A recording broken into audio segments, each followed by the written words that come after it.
Have you ever stopped yourself from doing something you love just because you were afraid of what people might say? Maybe you wanted to wear something different, or speak your mind, or chase a dream that no one understood. But then you thought, what will they think of me? It happens to almost all of us. We start caring too much about how others see us. And without realizing it, we start building our lives on their opinions, not our hearts. We forget that the more we try to please everyone, the further we move away from ourselves. If you've ever felt like that, this story is for you, because it might help you see something clearly, that your life stops being yours when you start living for other people's eyes. A long time ago, in a quiet village by the hills, there lived a young girl named Meera. She was gentle and hardworking. She helped her mother at home, fetched water from the well, and took care of the small garden behind their hut. But there was one thing that made Meera different. She loved to paint.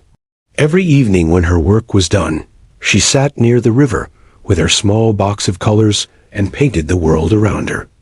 The sky, the trees, the birds, the water. Painting made her happy. It was the only time she felt truly alive. But the people in the village didn't understand her. They said, Meera wastes her time with colors and dreams. What will painting give her? Can she eat colors? Some laughed kindly. Others laughed cruelly. Even her relatives said, she should grow up.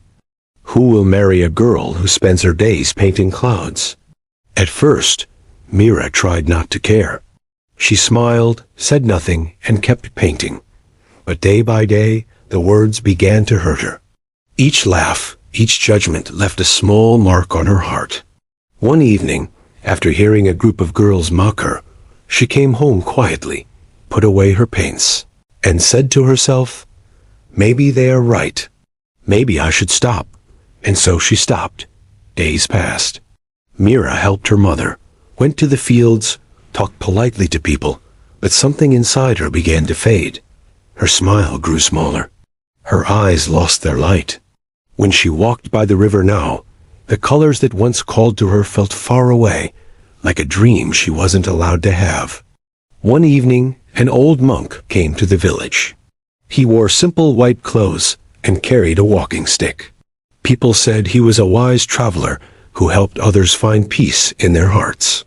The villagers gathered around him, asking for advice. Meera stood at the edge of the crowd, listening quietly. Something about his calm voice gave her courage. When the crowd left, she walked closer and said softly, Master, I need your help. I used to love painting, but people laughed at me. They said it was useless. I tried to ignore them, but now I feel lost. How can I live happily when everyone keeps judging me? The monk looked at her kindly. He didn't answer right away. Instead, he pointed toward the trees and asked, Do you hear that? Meera listened. It was the wind moving through the branches. Yes, she said. The monk smiled gently. Tell me, does the wind stop when someone tells it to? Meera shook her head. No, master. The wind moves as it wants. Exactly, said the monk. The wind belongs to no one. It doesn't ask permission to blow. It doesn't worry if people like it or not. Sometimes it's gentle, sometimes strong, but it always moves. He looked into her eyes and said, You, child, are like the wind, but you have forgotten who you are. You've given your freedom to the people around you. Their opinions became your cage, Meera asked quietly. But what if they keep talking about me? The monk smiled. Let them talk. People talk about the sun being too hot and the rain being too wet, but the sun still shines and the rain still falls. If you live to please everyone, you'll never live at all. He picked up a dry leaf from the ground and said, Be like the wind, not the leaf. The leaf moves where others push it. The wind moves where its heart leads it. Then he added one last thing. Stop asking for permission to be yourself. That night, Meera couldn't sleep. The monk's words echoed in her heart.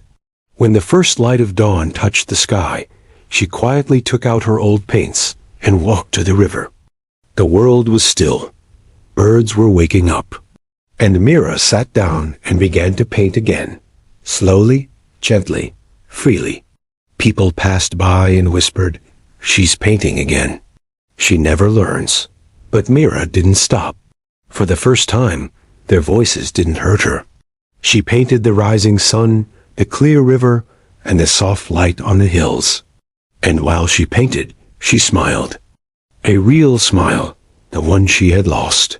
From that day, she painted every morning, and something strange began to happen. The same people who once laughed at her started to admire her work. Children watched her with wonder. Even the elders said, "Her colors bring peace to the heart."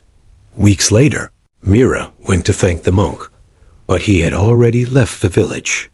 On the stone where he had sat, she found words carved with a stick. The wind never asks for approval. It just moves. Dear friend, maybe you are like Meera. Maybe you've stopped doing what you love because someone's words made you doubt yourself. But remember this, your life isn't truly yours if you keep living for others' approval. People will always talk. It's what they do. Some will praise, some will mock, but in the end, their words fade. Only your heart remains. So be like the wind. Keep moving.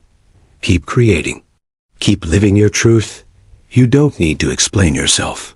You don't need everyone to agree with you. You just need the courage to be who you are.